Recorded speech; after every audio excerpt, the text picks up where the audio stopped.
asalaamaaleykum sama gars yi bienvenue sur Africa Tech. Bon, j'espère que yéen a ngi ci jàmm sama gars yi tey dama dikk yéen ci benn vidéo maanaam dama lay bëgg a wan naka ngay def ba mën a mise à jour sa WhatsApp GB parce que gis nañ ñu bari ci ñun dañuy bëgg a utiliser WhatsApp GB mais buñ ko utiliser ay jours ci kanam dañ leen di wax WhatsApp dañ leen di proposer ay mise à jour soit ñu installer ko wala ñu seen WhatsApp bi daal di yàqu te dañu am ay difficulté pour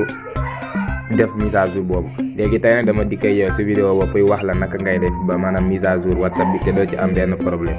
mais laataa ñuy commencer rek dama lay wax bu fekkente ne abonné goo nga dem nga abonné ci suñu chaîne YouTube bi mais aussi ngay bës cloche de notification bu ko defee suñu prochaine vidéo da nga siy mën a jot mais aussi ngay aimer vidéo yi voilà léegi la ñuy def mooy dañuy dem internet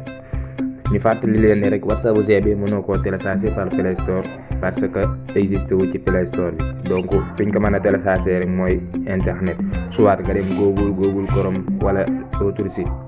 voilà léegi ñun li ñuy def mooy dañuy dem internet même aussi mën nga dugg Google Chrome su la neexee directement mën nga dugg Google mais léegi nañu dem internet voilà internet voilà une fois arrivé ici léegi da ngay ci barre de recherche bi moom ngay bës léegi da ngay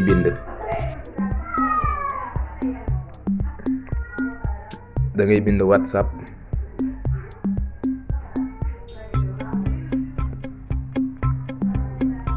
voilà da ngay bind WhatsApp def Android voilà non autant pour moi voilà da ngay bind WhatsApp plus def Android def web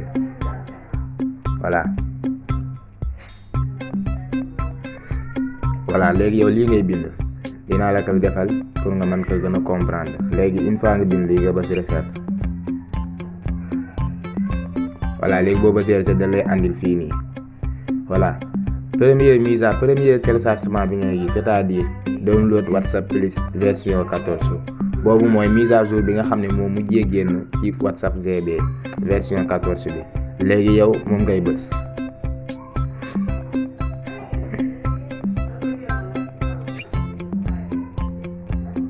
voilà léegi boo ko bësee nga wàcc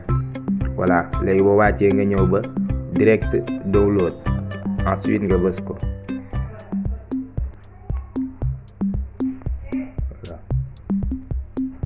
voilà léegi boo ko bësee automatiquement daf lay wan nga indi télécharger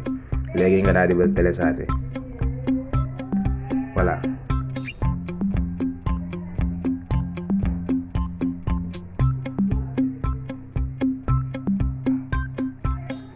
moo ngi di télécharger automatiquement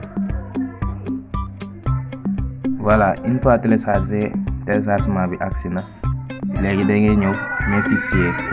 voilà puisque man téléphone Samsung la ma yor daf lay bindal mes fichiers léegi yow da ngay ñëw mes fichiers voilà léegi boo ñëwee mes fichiers nga chercher download mooy fi ñu koy télécharger voilà léegi da ngay seet WhatsApp baa ngi nii léegi nga bës voilà nga installé une autorisation voilà léegi yow dama lay prêter sa attention bu fekkente ne da nga yor WhatsApp yi nga xam ne mooy WhatsApp simple wala WhatsApp business bi boo ko indee dañ lay wax application na installé parce que WhatsApp yooyu da koy bloqué donc li ngay def mooy da ngay dindi WhatsApp yooyu ensuite nga installé ko bu ko defee di nga ko mën a installé donc yaakaar naa ne vidéo bi leer na yaakaar naa ne jàppale na la si nga mën a mise à jour sa WhatsApp donc ñu ngi lay wax à la prochaine mais aussi ngay wéy di suivre suñuy vidéo merci.